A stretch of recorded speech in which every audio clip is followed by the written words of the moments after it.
that information. You taught yourself on the basis of a written document that I did here. And then you took a quiz, then you discussed those quiz questions in your team. And if you were wrong about something, someone on the team explained it to you, right?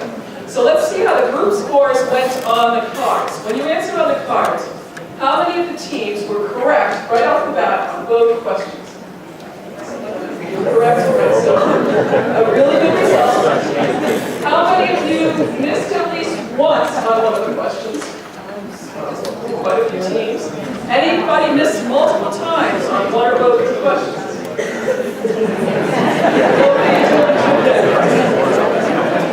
So this is what we generally see in the classroom, that our individual scores are somewhere, normally lower, and our team scores are higher, much higher. Often the team scores are between 90 and 100%. And the reason is that people who are really well prepared, or who have a lot of knowledge about a subject, will help teach the others on the team, so that by the time you're scratching the cards, the team has a good understanding of the subject. So we're leveraging the power of the people on the teams to help their own peers. And who do we have in our med school class? We have people with all kinds of experiences. Many of them clinical, right? We have people that have been on the emergency rescue squad. We have people that have had a profound experience of illness in their own families. We have people that did research in the lab before they came, or worked in an industry related to pharmaceutical companies or something else related to biomedical science. We have a lot of different backgrounds in our class, and those backgrounds help each other in these kind of team experiences. So you can do it without needing to hear me tell you anything about peppers. I could stand here for a full hour and talk about peppers, or neuroanatomy, or pharmacology, and your eyes would, after a while, just glaze over. When you think back later in the day, you probably won't remember much of what I said. But if you experience it in a team, you debate it with your team members, particularly if you disagree, then you're going to remember that conversation. You might be thinking to yourself right now, I don't believe this, I took that quiz, I see what's supposed to be the right answer, I'm going to go and I'm going to look this up on my cell phone, I'm going to ask somebody I know, I leave this classroom, I'm going to look further into this. That's what we want. We want people to say about their medical education, man, I can't believe I was wrong there. Let me look more into this. Let me ask someone, let me look something up, let me go somewhere and find out more.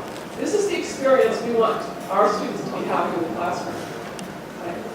So 2 rounds on the quiz, one to make sure that you're individually accountable for preparing before you come. Because if everyone comes without preparing, then the whole thing is shot, right? No one really has anything important to say.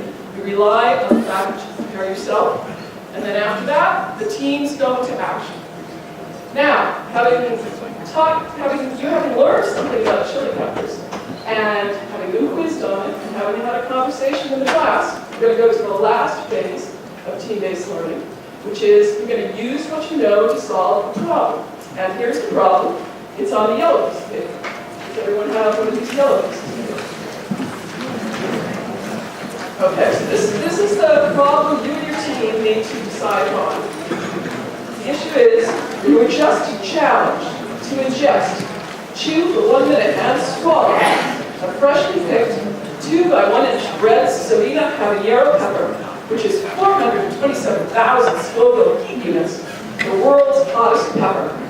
Which one of the following would you select to have available to help you tolerate or obtain relief from the results of accepting this challenge?